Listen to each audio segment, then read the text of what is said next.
masih dengan saya Dr. Tita alias Peng Peng Peng.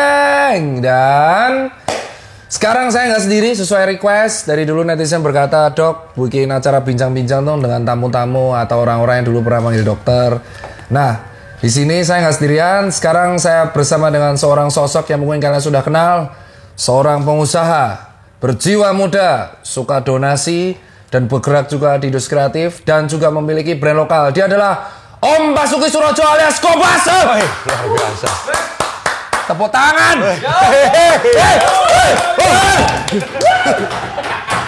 Jebol so asu IKEA. Waduh, tetap gas aja. Tetap ya. Nah, jadi di sini buat teman-teman, Om Kobas ini adalah tamu pertama. Spesial berarti. Spesial. Kenapa alasan saya ngundang Om Kobas tuh? Karena pertama Kobas juga dulu tamu pertama salah satu saya. Iya. Kenal pertama karena ribut-ribut yang ada jadi teman. Oh iya benar itu. Sama-sama Leo kan? Iya, sama Leo. Sama-sama Leo. Nah, Kobas, tapi di sini kita nggak akan bahas mengenai. Ini boleh nge-vape nih? Oh, khusus Kobas boleh. Tapi nggak bisa alkohol kok. Udah strike sih. Aku udah mulai ngurangin juga. Wih set. Nah ini kita makanya nggak ngerokok kan, sekarang udah nge-vape, berhenti ngerokok. Iya udah berhenti banget loh. Ya paling sekali-sekali. Terus style-nya sekarang minimalis nih. Iya, karena kabar gimana kok? kabar baik dong, pasti sehat gini loh. Alasannya kita lihat kalau di Instagram, Kobas tuh bener-bener perubahan fisiknya jujur beda. Iya. Terakhir ketemu masih Om.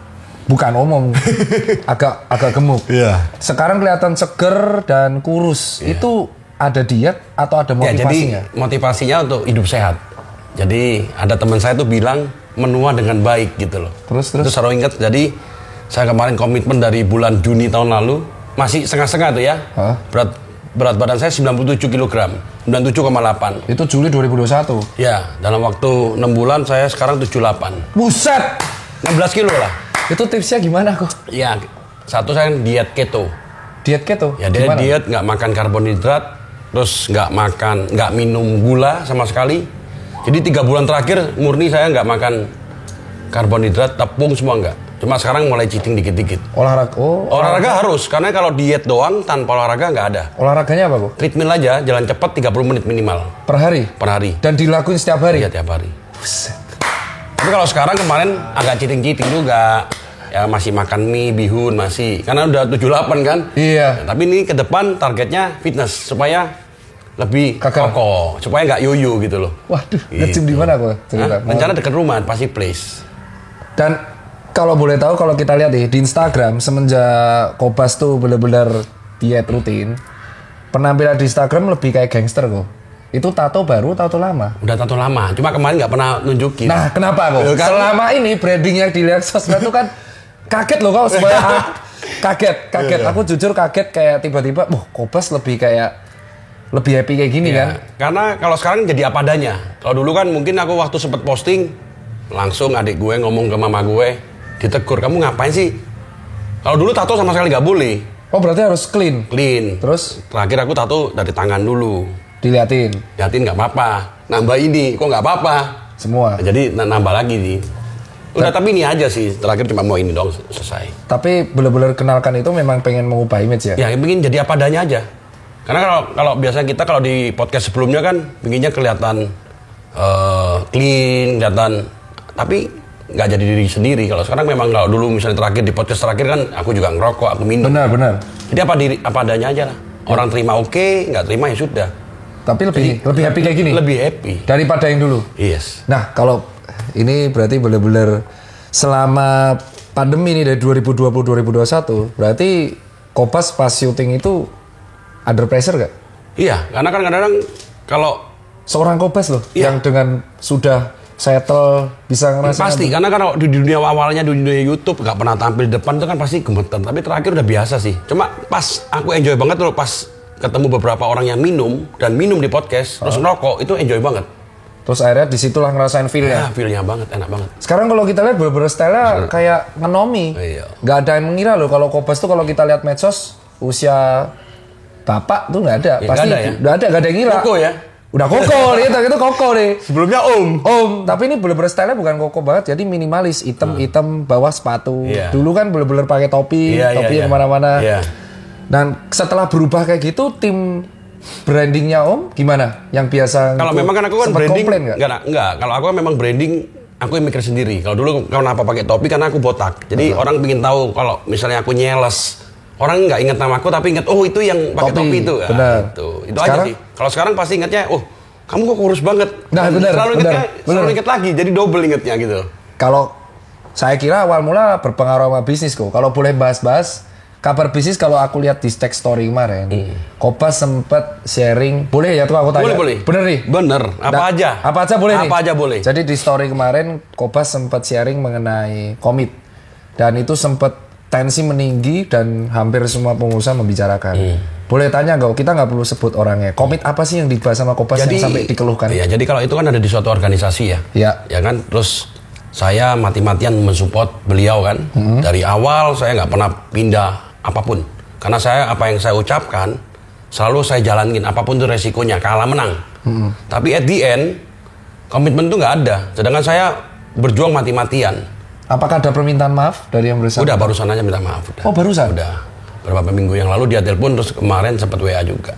Tapi belum selesai juga, karena apapun itu kan tetap kecewa, tapi saya sudah memaafkan, itu aja. Tapi ada beberapa yang mengecewakan. Kekecewaan itu apakah berujung pada kerugian? Nggak ada, cuma masalah komitmen aja dan tanggung jawab saya kepada anggota saya sebelumnya. Yang harus, leader sejati berarti. Itu akhirnya kenapa alasan? Karena saya sudah nggak ada kepentingan harusnya sudah pensiun. Udah pensiun dari ketua pas itu? Harusnya kan udah umur 44.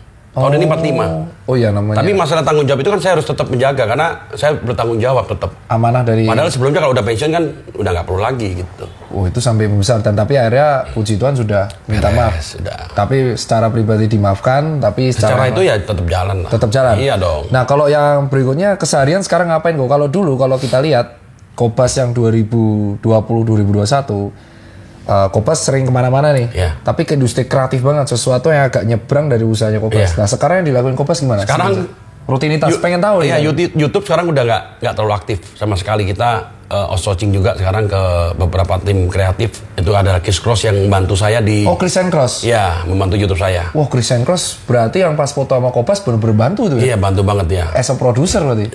Ya secara kreatif ya, produser bener ya. Produser bener. Berarti saya eksklusif produser berarti kan? Iya betul. Ya. Terus sekarang mulai balik ke bisnis awal lagi, yaitu di IT. Karena beberapa kali kita main YouTube itu membuang waktu sih menurut saya, karena bisnisnya kan berbeda dok.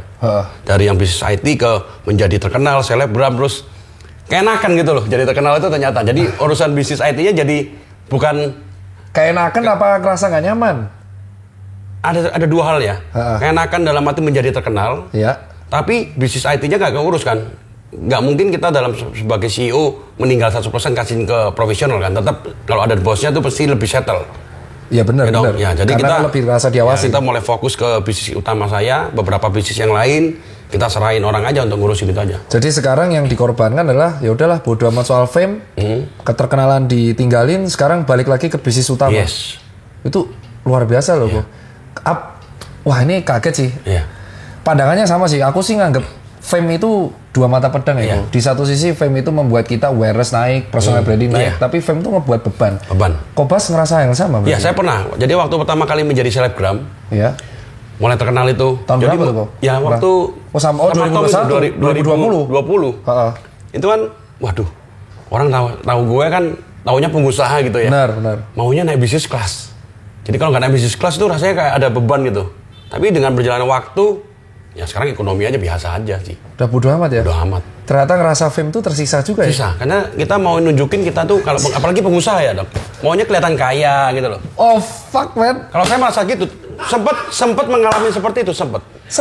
Jadi sempat merasa ada kegundahan kayak, wah ngapain sih gua harus bisnis, kan bisa ekonomi, gara-gara gengsi itu. Mulai capeknya mulai kapan? Ya kan ekonomi cuma 1,3, bisnis bisa 6 juta. 6 juta selisih emang 4 kali banyak banget. Secara mulai capeknya kapan kok?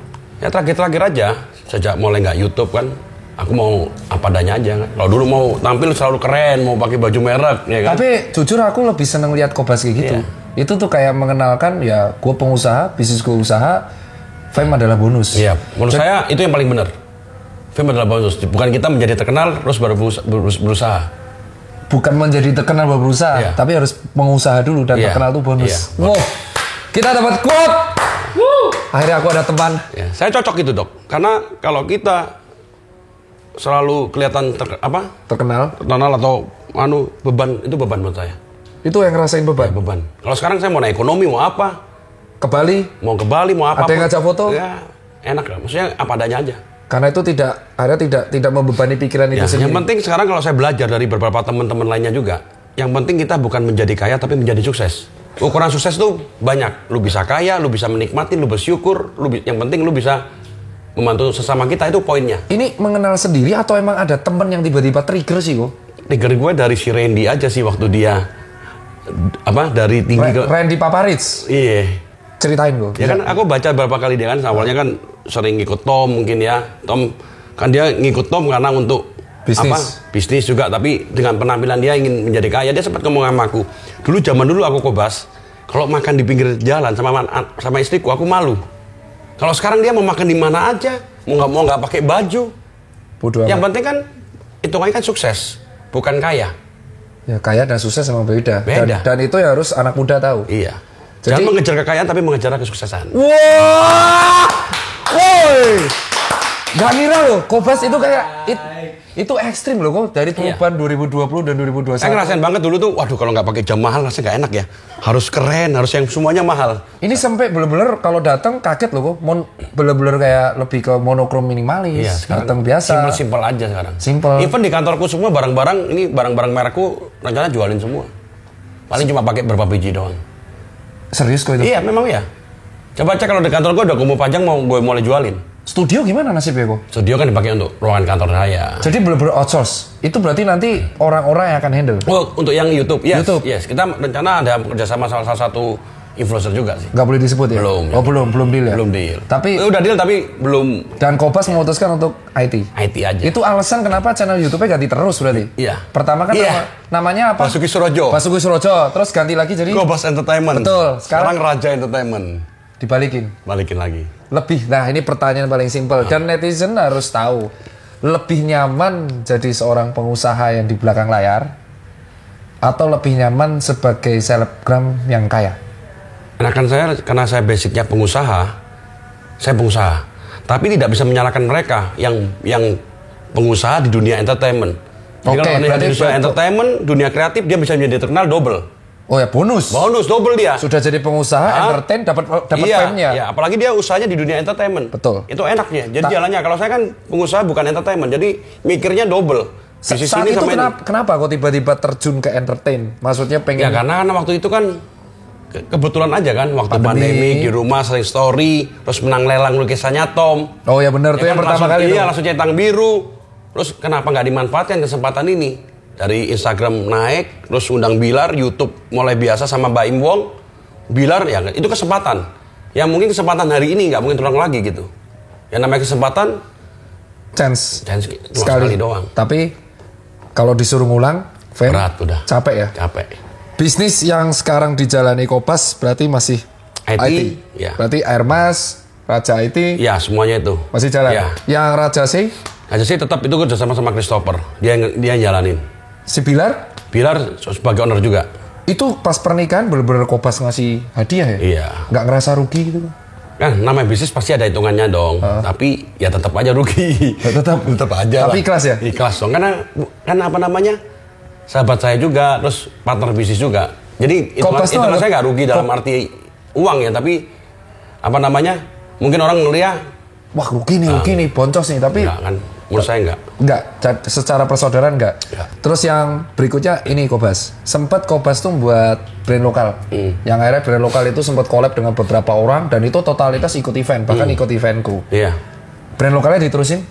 Kali ini kita nggak nerusin terlalu agresif. Tetap ada. Tetap ada. Iya. Jadi Before Five tetap akan dijual. Ada. Tapi cuma tidak seagresif sebelumnya. Mulai. Karena saya kan balik di dunia IT.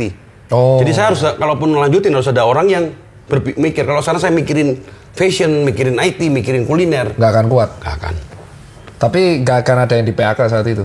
Nggak ada, kita pindahin ke Airmas semua. Semua ke Airmas untuk balik ke IT lagi? Cuman tetap kita akan launching mungkin, kalau dulu sebulan bisa 3 artikel, mungkin sekarang sebulan cuma 1 gitu. Itu yang Before Five. Kalau setiap kali ada acara, eksibisi mungkin kita juga tetap ikut. Tetap ikut. Tapi lebih nyaman kayak gini kok. Cuma tidak agresif aja. Kan kalau kulihat ini yang penasaran dari netizen, tapi bisa dijawab bisa enggak. Kopas tuh dipandang sebagai seseorang yang dermawan dan royal. Tapi sebagai sesama pengusaha, aku akan bertanya, Kopas uangnya nggak habis-habis kok. Itu apakah ada investor atau uang Kopas atau muternya gimana? Enggak, Cara berpikir bisnis. Enggak, kalau gimana? itu kan uang dari perusahaan. Apa yang saya kerjakan kan dapat hasil. Dan kalau kita bersedekah ataupun membantu orang itu harus ikhlas. Wah, kalau nggak ikhlas, berarti percuma kan? Nah, tapi terkadang ikhlas itu kalau kita posting, banyak orang ngomong untuk pamer. betul. Padahal intinya bukan untuk itu. Buat apa kok? Untuk menginspirasi orang lain. Karena awalnya saya juga terinspirasi dari orang lain dengan berbagi. Salah satunya dengan Putra Siregar kan, dengan dia berbagi kok, waduh, orang ini kok berbagi terus ya. Jadi saya ikut dia. Dengan saya ngelakuin hal yang sama, orang pasti ikut gua. Zaman pertama kali aku bagi-bagi makan depan rumahku, itu cuma tiap hari 20 bungkus toh. Setelah gue story ada yang bantu setiap Jumat itu ikut 100, ada ikut 50, kakek ipar gue ikut. Jadi rame-rame. Jadi rame gitu loh. Banyak orang yang terinspirasi. Poinnya bukan untuk kita pamer, tapi untuk menginspirasi orang lain. Berarti tergantung point of view netizennya. Kamu melihatnya dari sisi mana? Kalau kamu lihatnya dari sisi negatif, ya selamanya akan negatif. Pernah nggak ada kisah yang keren kayak Kopas jual barang gitu, dan tiba-tiba beberapa hari atau beberapa bulan kemudian ada kabar baik gitu dari bisnis? Selama kita bersedekah itu ya tahun 2019-20, gimana susahnya usaha, saya nggak pernah, saya bayar gaji full. Berarti tidak ada PHK? Tidak ada potongan, tidak ada PHK, saya THR juga full. Oke. Dan perusahaannya plus. 2019-2020, Plus? iya. Lapa? Meskipun plusnya dikit ya. Tapi tetap plus. Ya, Semua orang boncos saat itu. Padahal itu ada power of sedekah mungkin ya. Saya dan itu yakin hitungan Tuhan itu 1 tambah 1 nggak 2. Mungkin bisa 1000, mungkin 1 juta. Tergantung keikhlasan kita membantunya gitu. Pernah nggak Kopas sampai jual barang termahal untuk sampai dibantu orang kayak ada bodo amat daripada gue pakai gue jual aja terus gue sumbangin? Kemarin aku lelang Brompton itu yang laku 310 juta sama sama Putra Siregar. Itu benar-benar dikasih cash ya? Kan 310 itu menangnya. Kan rencana kita dana itu akan dipakai untuk membantu Semeru. Dikasih? Untuk apa? Dikasih, kan dia datang ke gue bawa duitnya. Enggak. Wah. Bromptonnya Kopas tuh. Iya, Brompton gue. Dan ini sekarang? Dan aku beli baru waktu itu. Brompton baru dijual? Warna gold. Aku baru pakai 2 kali. Karena aku suka warna gold juga kan. Selain merah juga suka gold kan. Karena air emas kan gold gitu dong. Waduh, dan air emas tuh benar-benar kayak air emas ya. Iya. Dan kalau yang lainnya yang barang-barang mewah, why? Kenapa harus sampai dijual kok? Nggak nyaman lagi. Kalau barang mewah itu kan aku merasa gue nggak bisa pakai semuanya gitu dalam satu saat. Dan udah nggak perlu lagi pamer-pamer, apa yang mau dipamerin. Kan target gue sekarang adalah sukses, udah tercapai, udah. Lo kedepannya mau ngapain sekarang? Ini udah tetap balik ke dunia IT kerja. Kerja, oke. Paling memperkuat sisi spiritual aja, meditasi. Sekarang mulai meditasi lagi, doa, rosario itu aja. Wanjir. Minum juga udah mengurangi kecuali okasional aja. Kalau dulu kan minum hampir tiap hari, Dok. Berarti sekarang dikurangin? Kurangin jauh lah. Sibat masih? Masih, tapi kadang-kadang nggak minum. Secepat itu loh kok? Iya. Change ya? Iya. Itu tergantung niat aja sih. Kalau niat even berapa orang dalam waktu sehari mau berubah baik juga bisa. Nggak harus nunggu setahun. Karena niatku lagi kuat aja itu. Niatnya sampai sekarang untuk menjadi baik. Tidur berarti udah teratur dong? Waktu di tanggal 1 Januari teratur. Pas di Bali nggak teratur sih. Tapi pas pada di Bali sering ngobrol sama temen kadang sampai jam 1 kita mau tinggal tidur nggak enak kan. Tapi aku lihat happy banget kok. Ya, udah. Yang paling kelihatan itu wajah, kelihatan seger. Karena kita menjadi apa adanya itu Alfian. Dan ini mau disirusin lagi? Pasti. Mau langsung pengen tegap? Pasti dong. Pengen bulky? Iya, nggak bulky, tapi maksudnya karena udah dari gendut, itu agak lewer kan. Ya. Sekarang tinggal di program berarti. Ya, rencana mau fitness aja. Intinya niat aja, Dok. Selalu kalau di IG saya kan selalu bilang kan, yang penting niat. Kalau nggak ada niat percuma. Ini beda banget sama Kopas yang tahun 2018. Pada waktu itu Kopas nge-change banget dari industri konvensional sampai ke entertain. Iya. Terus ini balik lagi. Tapi malah lebih baik daripada yang sebelum-sebelumnya. Kita mendapatkan bonus. Kita bisa kenal banyak influencer, banyak selebgram, relasi, teman. Itu yang nggak didapat kalau kita nggak jadi selebgram itu. Jadi itu ada plus minus kan? Iya, plus minus. Jadi memang fame itu untungnya adalah kita mendapatkan circle awareness. Kita nggak perlu bayar PA, kita bisa mempromosikan. Yes. Yeah. Tapi kadang kita harus hati-hati kalau terjebak fame itu ya akan merugikan dan tekanan kita sendiri. Tergantung kita menjalaninya lah. Bener dong? Benar banget. Nah, kok ini aku tadi siang udah nge-share mau undang Kobas nih, netizen mau tanya apa? Iya. Tahu nggak kok yang tanya berapa? 2.600. Serius? Berarti lumayan kenal juga ya? Bukan lumayan, semua orang tuh penasaran sama tindakan lu kok. Kaget ya dari gendut. Kaget. Jadi Terus gini nggak loh. YouTube lagi. Pertama yang bikin kaget adalah kenapa YouTube-nya off. Itu banyak banget yang tanya. Terus cara diet yang sehat, udah dijawab tadi. Tapi yang paling mengagetkan itu adalah Kobas yang sekarang berbeda. Yeah. Nah, ini biar kita langsung tahu, pertanyaan pertamanya udah dilihat semua ya? Wow. Nah, 2.000? Banyak udah. juga dok ya? Tadi aku bikin question juga, cuma karena sibuk kerja tadi nggak sempat balesin. Nah, ini pertanyaan tadi ada satu yang menggelitik. Sudah aku mention di story dan Kobas berjanji menjawab dari point of view-nya. Jadi ada 8-9 netizen itu kan lagi heboh mengenai privilege. Yes. Dan semua orang pasti punya privilege ya. Ada seorang putri pejabat, ya Putri Tanjung, itu mengeluh di sebuah media mengatakan dia, aduh saya rugi 800 juta dan saya mengurung diri di kamar 2 hari dan akhirnya setelah mengurung diri saya bangkit lagi. Dan itu netizen menjadi nggak suka, lu mah enak 800 juta lahir dari bokap lu kaya raya bla bla bla bla. Nah, akhirnya netizen pengen bertanya kepada Kobas, sosok pengusaha, dari kacamata pengusaha memandang hal seperti ini tuh gimana, fenomena seperti Kalau ini? saya kan gini, lihatnya dari point of view saya dulu nih. Point of view Kobas. Kalau saya termasuk dapat privilege, meskipun saya memulai usaha dari nol. Oke. Oke. Jadi privilege saya adalah bahwa saya bisa pinjam uang tanpa ke bank. Jadi waktu saya mulai usaha dari nol itu, setiap kali saya usaha, saya pinjam uang bapak saya, bayar bunga nih. Nggak pakai kolateral. Dapat duit, dapat kerjaan, cuan, modalnya dibalikin. Dan selalu gitu. Dan itu, sampai akhirnya saya bisa pinjam ke bank. Oke. Ya kan, itu berarti privilege. Saya memulai usaha dari nol dengan privilege orang tua saya yang ada duit. Nah, inilah yang harus ngerti. Lanjut Paham kok, ya? lanjut. Paham kok. Jadi mulainya belum dari nol karena kan memang dari nol definisinya memang nol usaha uang ya. Mungkin kalau si Tanjung Putri Tanjung. Putri Tanjung itu mungkin dia mulai usaha dari nol. Tapi dia punya privilege bahwa orang tuanya kaya, tapi dia mulai usaha dari nol. Nah, itu clear berarti. Kalau dia memang melakukan itu clear menurut saya. Oke. Karena dia mulai usaha dari nol, saya juga pernah ketipu 1 miliar. Memang orang tua saya ada duit gitu, tapi itu duit yang saya cari. Otomatis saya stres dong. Ya benar Ya, wajar. tapi saya minta ke papa saya 1 miliar itu dikasih. Tapi kan beda antara minta sama usaha yang saya jalanin sendiri. Oke. Poin pandang saya seperti itu. Dia stres mungkin karena itu usaha yang dia bikin dan gue rugi. Berarti dari sisi Putri Tanjung dia sah dong, dia ngomong dari nol lo bener karena dari nol, tapi kebetulan ada privilege-nya dia bisa pinjam bank dengan pinjam uang tanpa seperti bank. Iya, tambah seperti bank, mungkin bunganya lebih kecil. Ya benar. Kan boleh aja. Benar. Tapi kan kalau itu privilege dalam arti itu, kalau dia tidak bagus ataupun tidak hebat, nggak mungkin bisa maju.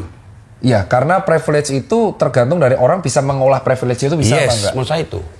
Kalau kamu privilege, misalnya dikasih perusahaan sama orang tuanya, Betul. Terus kamu lanjutin, event itu pun privilege. Sekarang dia sanggup melanjutkan nggak sehebat orang tuanya?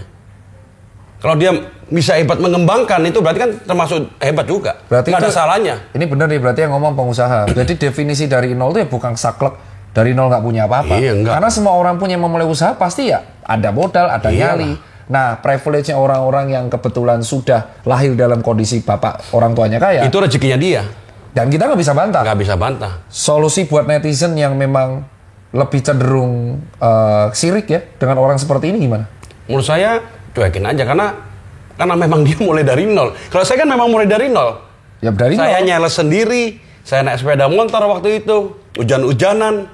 Kalau saya mau pakai mobil bapak saya kan bisa juga. Tapi itu nggak ada rasa pride-nya kan?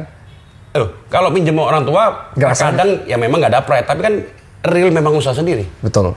Bukan warisan dari orang tua Dan saya. ini orang dengar langsung nih. Jadi memang benar orang-orang dengan kacamata orang tua yang kaya raya pun tetap dilepas kan? Lepas. Karena rasanya beda kan, mau minta uang. Beda. Kalau minjem kan beda sama minta.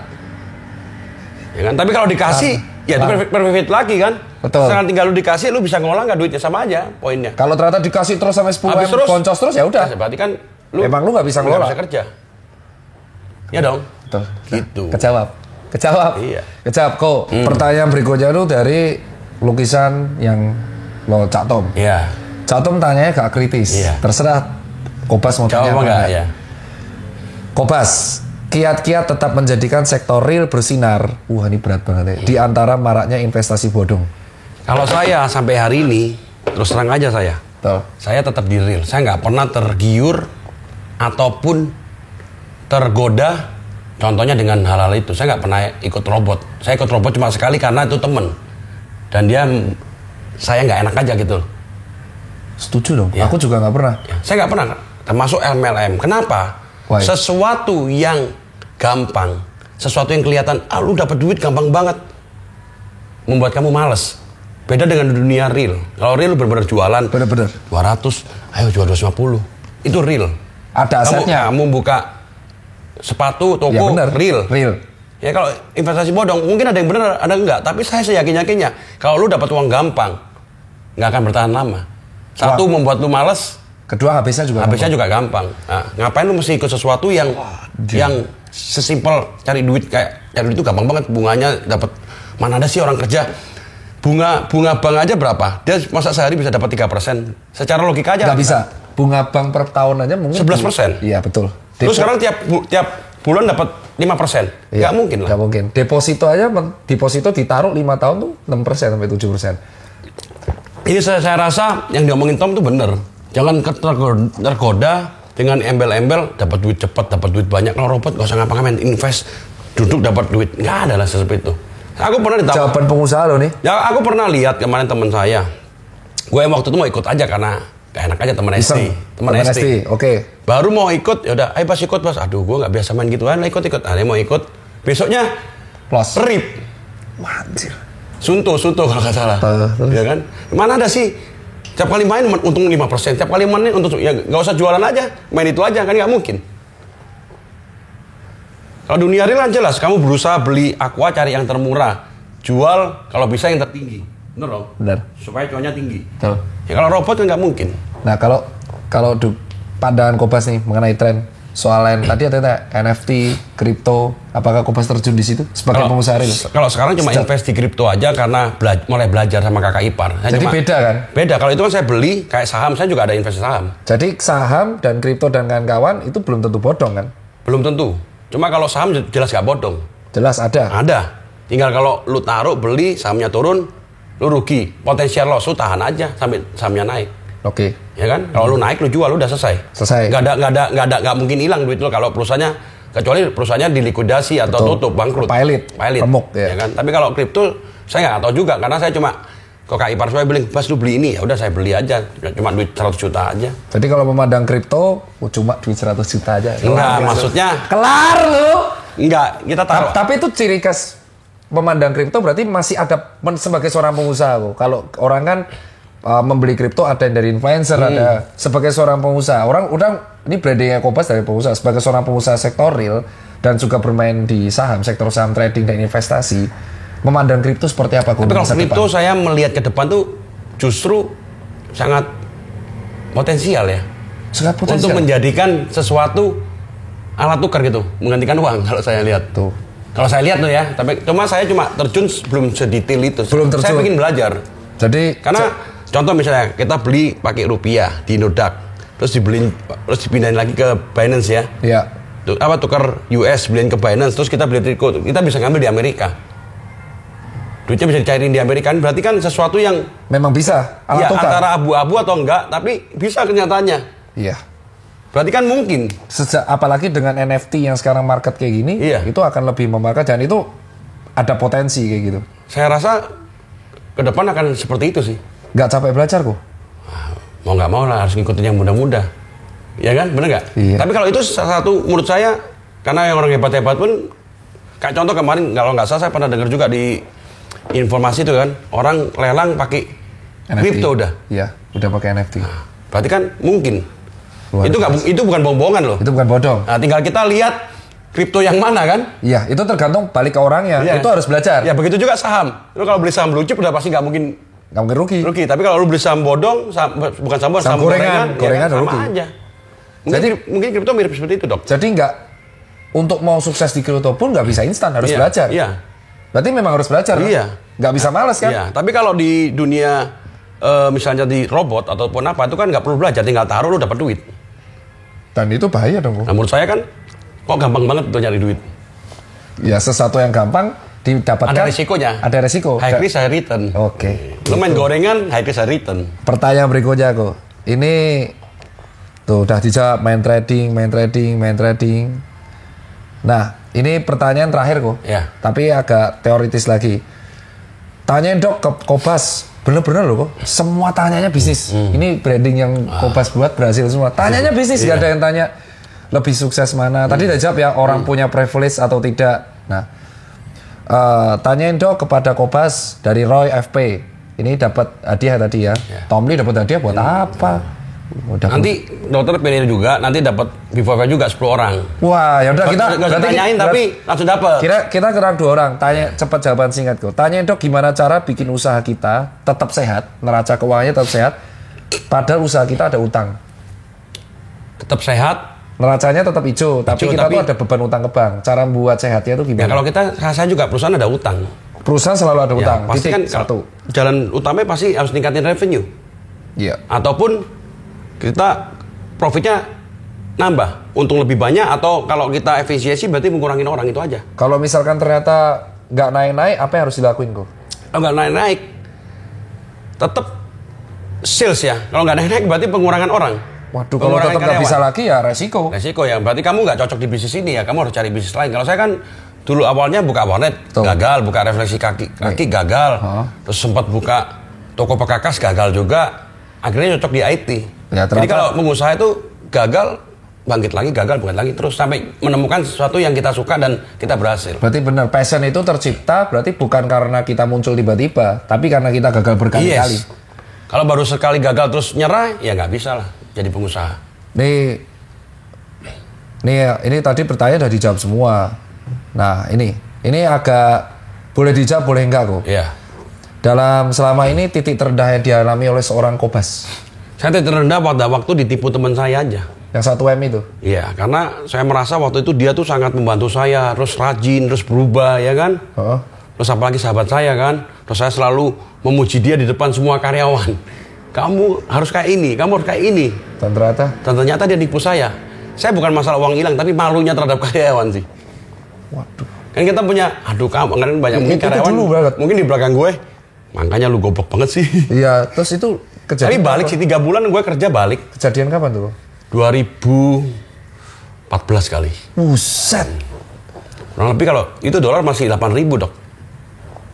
Masih 8.000. Ini bukan aku nyambi main HP ya, aku milih pertanyaan iya, bagus. Bener, iya. Nah, ini yang terakhir pertanyaan bagus banget dari gua Aris saja. Kobas masih ada nggak cita-cita yang belum terlaksanakan? Kalau hari ini sudah, ya. Disebutin hidup sehat sudah, IT udah, pernah fame juga udah. Apa yang belum terlaksanain kok? Yang belum terlaksanain ya itu lebih dekat dengan keluarga. Karena dengan menjadi fame ataupun kerja terus, itu pasti ngorbanin keluarga. Jadi sekarang ini Dok, saya jam 8 malam udah nggak sosmed, udah nggak WA. Sampai jam 8 pagi. Dan hari Minggu sama sekali saya nggak WA, nggak sosmed. Wah, keren ya kok. Berarti aset terbesar dalam seorang orang pengusaha. Dan ini lagi proses belajar juga. Terkadang gagal, kita ulang lagi. Pokoknya jam 8 malam, kalau Dok, sekarang jam berapa nih? Jam 9. Coba WA gue. Oh, nggak dibalas kemarin. Enggak, tulisannya kan jam 8 ini no WA, no itu. Iya benar. Iya. Ada tulisannya di status. Iya, tulisannya, karena udah pakai WA bisnis kan. Wah, ini keren ya. Seseorang... dan itu yang saya rasakan Dok ya. Waktu itu 11 hari ya. Ini mulai lagi sejak di Bali kan enggak. Kalau di Bali kan susah banget ya. Temen lagi ini, Bas di mana kan nggak mungkin. Kadang-kadang telepon kan. Terus yang saya rasakan biasanya kan saya punya ikan koi kan. Biasa kalau kasih makan gini doang. Kalau sekarang gila kok warnanya bagus banget ya. Itu yang gue rasain Dok. Happy ya? Kayaknya hidup lebih happiness ya? Lebih hidup. Menikmati gitu. Gimana? Bukan nikmati. Kayak lebih kelihatan gitu hidup. Itu benar-benar hidup. Berarti fame itu bisa menjauhkan diri dari keluarga ya? Iya pasti. Dan disinilah... Ya contoh aja lah. Kalau dulu Sabtu, Minggu bikin konten. Minggu pun bikin konten. Kalau nggak bikin konten rasanya nggak enak banget. Takut ketinggalan ya kan? Kalau sekarang nggak bisa lagi. Ini point of view yang luar biasa loh Pak kalau aku bilang. Maksudnya aku nggak mengira Kobas sampai bicara dalam ini tuh...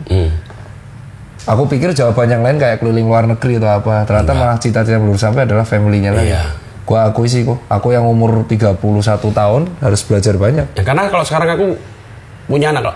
Sekarang anakku aja yang cewek. Aku udah risih. Oh iya? Ya, karena udah umur 12 kan udah puber kan. Mungkin dia udah ada ini. Jadi karena nggak lebih. Nah, itu masa yang dulu misalnya 5 tahun 6 tahun tuh nggak akan terong lagi kan. Jadi mau nggak mau sekarang kita coba lagi untuk sering ngobrol. Dan sekarang udah mulai lebih bagus lah. Pesen buat anak muda kok. Masa anak-anak yang nonton ini? Ya, menurut saya gini. Jadi kalau kamu kerja mati-matian, masih muda belum punya istri ataupun anak, itu lakukanlah. Oke. Tapi kalau nanti punya istri atau punya anak, nikmatin waktu sama keluarga tetap ada. Minimal hari Minggu sama sekali nggak pakai WA, nggak pakai sosmed. Itu. Karena saya ngerasanya beda sekarang. Andai kan kalau saya mikir, waduh coba gue lakuin dari zaman 10 tahun lalu mungkin lebih enak lagi. Wah ini gitu. Gua harus akuin, kita harus applause. Ini luar biasa sih. Gak ngira sih aku, ini terucap berubah ya. Biasanya kalau jam 11 udah mabuk gue. Change ini change. 11 siang udah mabuk biasanya. Change sih. Lu kalau buat buku bisa laku keras sih lo. Ini kayak bayangin Kobas yang kenal dulu tuh 2 botol sehari.